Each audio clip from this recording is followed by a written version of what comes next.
नमस्कार, बहुत स्वागत है आपका। इंडिया वॉइस देख रहे हैं आप। 5 शहर 5 खबर में आपका स्वागत है, जिसमें सबसे पहले बात करेंगे यूपी के ग्लोबल इन्वेस्टर समिट की। इसके बाद बात होगी पीएम मोदी के त्रिपुरा दौरे की, जिसके साथ ही हम आपको बताएंगे कि धामी सरकार का नकल पर एक्शन के प्लान की। इसके साथ ही बात करेंगे जमीयत चीफ महमूद मदानी की, और आखिर में आपको झारखंड पारा मेडिकल कर्मियों की हड़ताल के बारे में बताएंगे। तो चलिए शुरू करते हैं 5 शहर 5 खबर।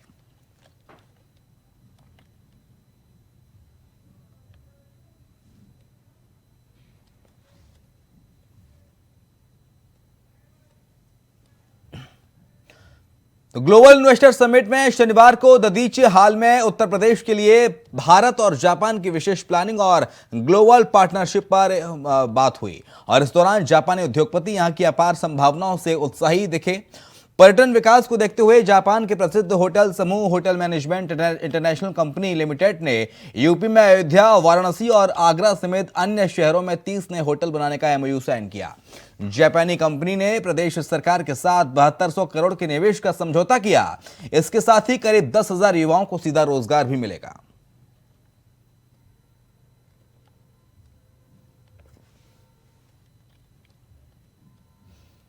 मुख्यमंत्री Yogi Adityanath global investor summit में क्या कुछ कह रहे हैं, सीधे आपको सुनाते हैं।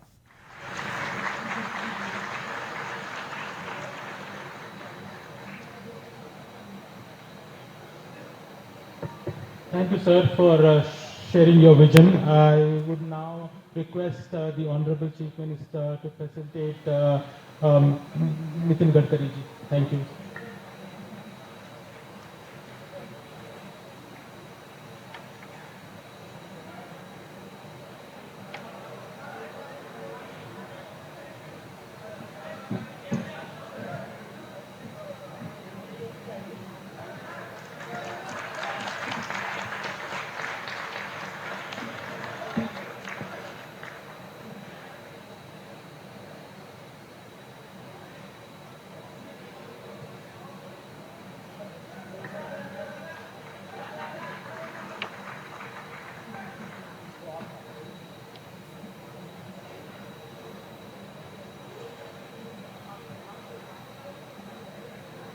राशन मंगाने के लिए ऑनलाइन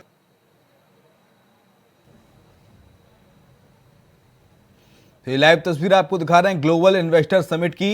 जापान की कंपनी से एमओयू साइन किया है। नितिन गडकरी पहुंचे हुए हैं, केंद्रीय सड़क एवं परिवहन मंत्री।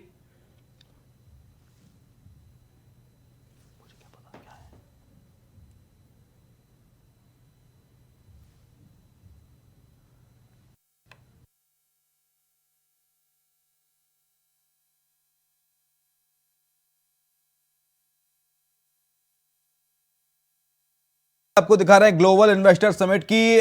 केंद्रीय परिवहन मंत्री नितिन गडकरी यहां पर पहुंचे हुए थे, और इसके साथ साथ मोमेंटो दिया योगी आदित्यनाथ ने उन्हें, और संभावनाओं से उत्साही दिखे उद्योगपति, क्योंकि देश नहीं विदेश से भी कई उद्योगपति भारत आए हुए हैं ग्लोबल इन्वेस्टर समिट में हिस्सा लेने के लिए। और इसके साथ साथ जापान की कंपनी के साथ एमओयू साइन हुआ है।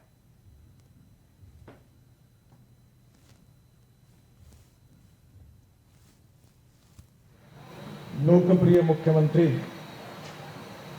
आदरणीय योगी आदित्यनाथ जी, माननीय परिवहन मंत्री मेरे सहयोगी आदरणीय दयाशंकर सिंह जी, नीति आयोग के सीईओ परमेश्वरन अय्यर जी, प्रिंसिपल सेक्रेटरी परिवहन श्री एल वेंकटेश्वरलू जी, प्रशांत बैनर्जी, सुशांत नाइक, श्री राम तुलूरी, श्री हरि नूतन जी, उत्तर प्रदेश के मुख्य सचिव दुर्गा शंकर मिश्र जी, उपस्थित सभी मंत्रीगण, विधायकगण और उपस्थित सभी भाई और बहन, सबसे पहले यूपी ग्लोबल इन्वेस्टर समिट के लिए मैं योगी जी का हृदयपूर्वक अभिनंदन करता हूं, उनको बहुत बहुत धन्यवाद देता हूं।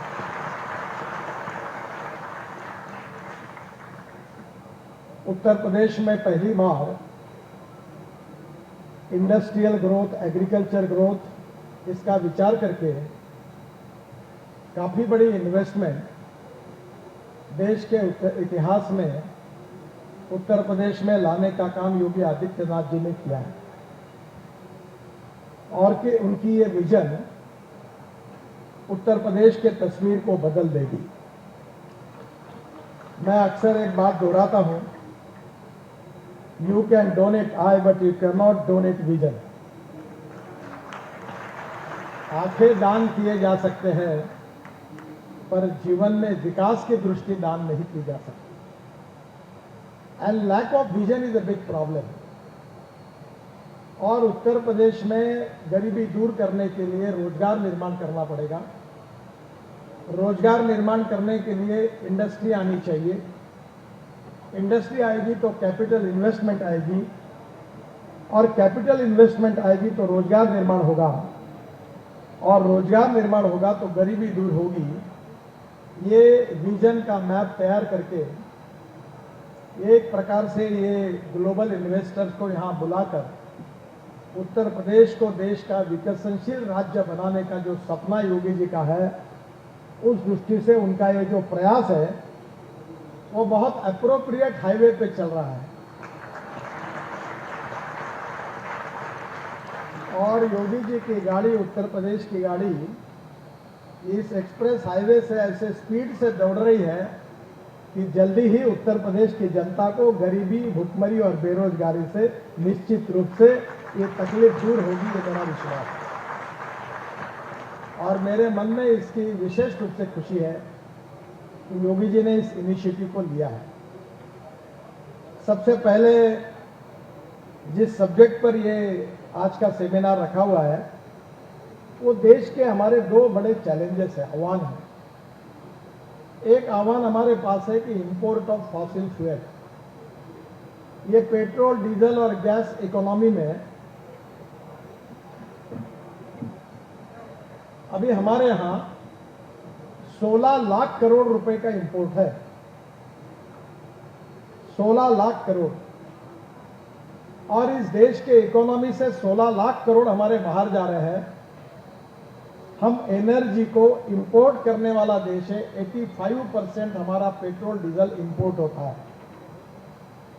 और इसलिए अब हमको एनर्जी को इंपोर्ट करने वाला नहीं तो एनर्जी को निर्यात करने वाला देश बनाना है। और यही हमारे प्रधानमंत्री जी का आत्मनिर्भर भारत का सपना है। और इस सपने में सबसे ज्यादा पोटेंशियल किसी राज्य में है तो वो उत्तर प्रदेश में है और योगी जी के नेतृत्व में यह सपना निश्चित रूप से पूरा होगा।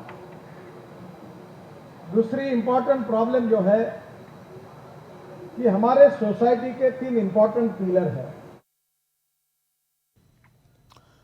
तो सीधे आप सुन रहे थे नितिन गडकरी को, जो कि ग्लोबल इन्वेस्टर समिट में भाषण दे रहे थे। अगली खबर का रुख कर लेते हैं। त्रिपुरा में होने वाले विधानसभा चुनाव में जीत हासिल करने के लिए राजनीतिक दल लगातार तैयारी कर रहे हैं और इसी कड़ी में प्रधानमंत्री नरेंद्र मोदी शनिवार को त्रिपुरा दौरे पर हैं। इस दौरान प्रधानमंत्री मोदी त्रिपुरा के अंबासा में विजय संकल्प रैली को उन्होंने संबोधित किया। पीएम मोदी ने कहा कि आज त्रिपुरा की पहचान हिंसा और पिछड़ापन नहीं है।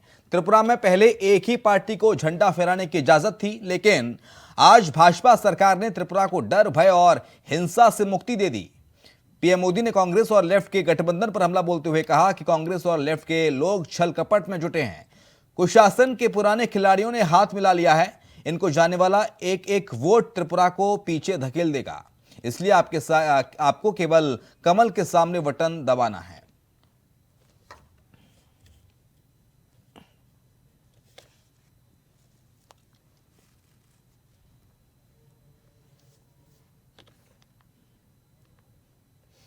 नितिन चौधरी हमारे साथ, हमारे संवाददाता इस वक्त न्यूज रूम से जुड़ गए हैं। नितिन, देखिए 16 फरवरी को वोट डाले जाएंगे त्रिपुरा में और उसको लेकर बीजेपी ने तैयारी कर ली है, कमर कस ली है और बीजेपी चाह रही है कि दोबारा एक बार फिर से सरकार रिपीट आए और इसी को लेकर मिशन पूर्वोत्तर पर है भारतीय जनता पार्टी। पहले अमित शाह गए और अब प्रधानमंत्री नरेंद्र मोदी की बारी। नरेंद्र मोदी पहुंचे हुए त्रिपुरा और सीधा उन्होंने जनता से अपील की कि कमल के सामने वाला बटन दबाकर, कमल के फूल के सामने वाला बटन दबाकर बीजेपी प्रत्याशी को जिताएं त्रिपुरा में।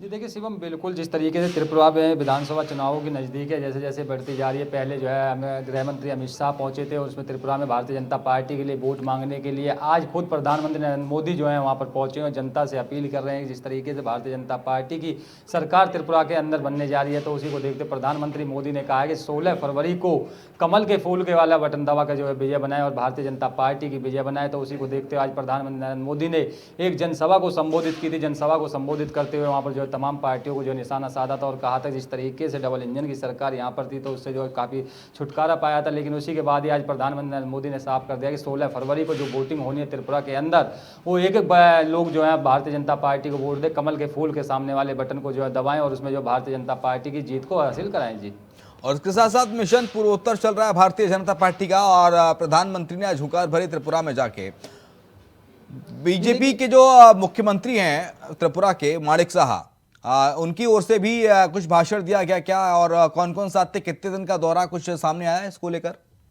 जी देखिए, बिल्कुल जिस तरीके से भारतीय जनता त्रिपुरा के मुख्यमंत्री मेनका सिंह हैं, उन्होंने खुद यही अपील की, लोगों से कहा है कि जिस तरीके से त्रिपुरा के अंदर जो है वोटिंग होनी है 16 फरवरी को, तो उसी में जो है लोगों से अपील कर रहे हैं और कहा जा रहा है कि जिस तरीके से जो मिशन है वो जो मिशन जो है त्रिपुरा के अंदर जो लगाया गया है और कहा जा रहा है कि इस मिशन से जो है पूरी तरीके से भारतीय जनता पार्टी को जीत हासिल करी जाए और उसमें जो 16 फरवरी को होने वाली वोटिंग को देख सामने वाले जो कमल का फूल का बटन जो है उसी को बटन को दबाएं और भारतीय जनता पार्टी की जीत को हासिल कराएं। क्योंकि जिस तरीके से पहले जो है यहाँ पर लोगों से काफ़ी अपील की, खुद प्रधानमंत्री नरेंद्र मोदी वहां पहुंचे थे, एक जनसभा को संबोधित करते हुए करा था और साथ ही उससे पहले गृह मंत्री अमित शाह वहां पहुंचे थे। तमाम पार्टी के जितने बड़े बड़े नेता हैं वो खुद वहां पहुंच रहे हैं त्रिपुरा के अंदर और कहा जा रहा है कि अब की बार त्रिपुरा के अंदर जो है भारतीय जनता पार्टी अपनी सरकार बनाने जा रही है। तो उसी को देखते हुए प्रधानमंत्री नरेंद्र मोदी ने आज जनसभा को संबोधित किया, लोगों से अपील की और कहा कि इस तरीके से जिस तरह भारतीय जनता पार्टी की जीत हासिल होगी तो उसी में जो काफी ठीक है, बहुत शुक्रिया आपका नितिन तमाम सारी जानकारी को साझा करने के लिए।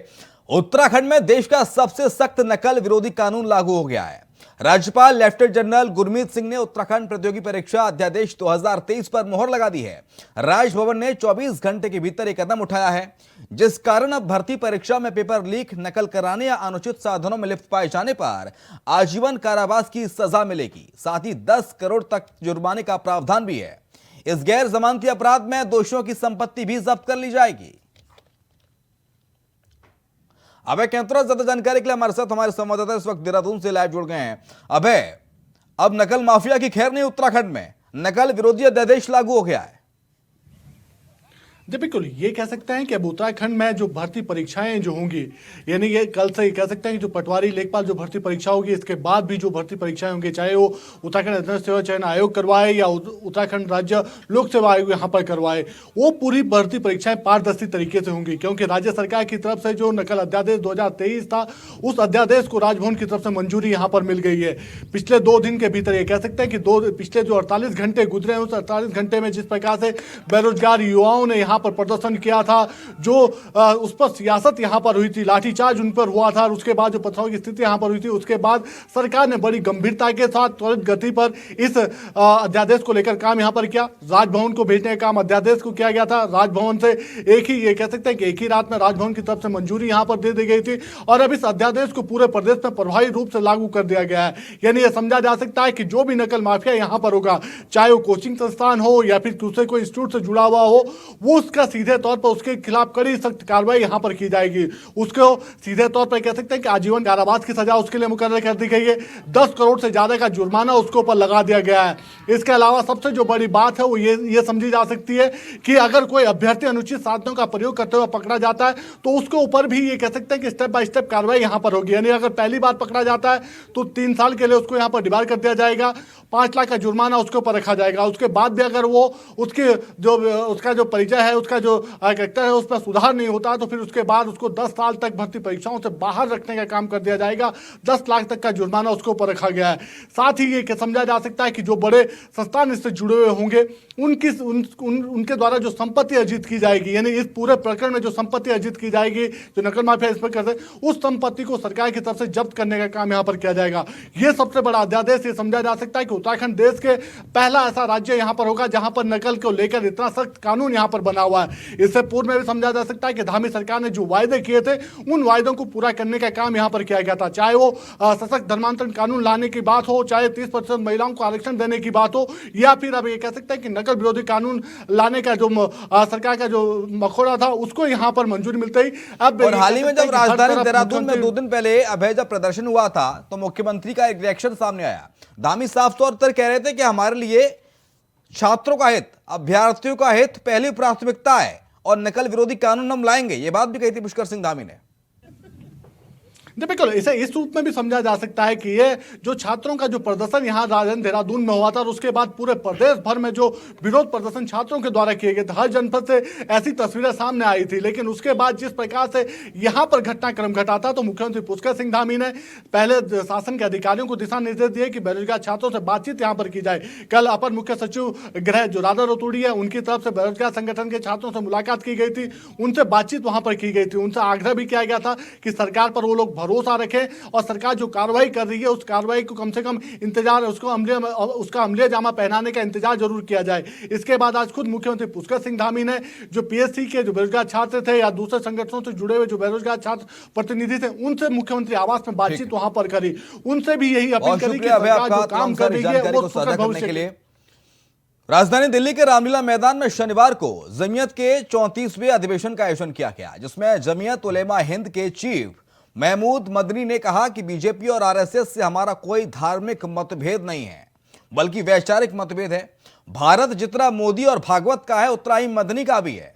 ये भूमि मुसलमानों की पहली मातृभूमि है। ये कहना कि इस्लाम एक ऐसा धर्म है जो बाहर से आया सरासर गलत और निराधार है। इस्लाम सभी धर्मों में सबसे पुराना धर्म है। मुसलमानों के लिए भारत सबसे अच्छा देश है, लेकिन यहां मुस्लिमों के खिलाफ नफरत और उकसावे के मामले लगातार बढ़ रहे हैं।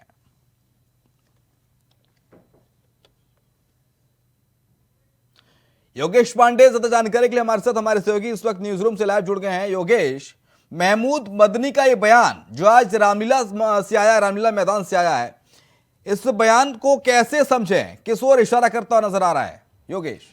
बिल्कुल, देखिए शिवम, जिस तरीके से ये बयान ऐसे समय पर आया है जब सिविल कोड का जिक्र किया जा रहा है, सिविल कोड लागू करने की बात कही जा रही है, कई सारे राज्यों में विधानसभा के चुनाव होने हैं और अब जमीयत उलेमाए हिंद के जो अध्यक्ष हैं मदनी साहब का ये बयान आता है। ये बयान साफ तौर पर कहीं ना कहीं राजनीति के कुछ परिदृश्यों को बदल भी सकता है आने वाले समय में, और उन परिदृश्यों को कहीं किस ओर ले जाता है ये देखने वाली बात होगी।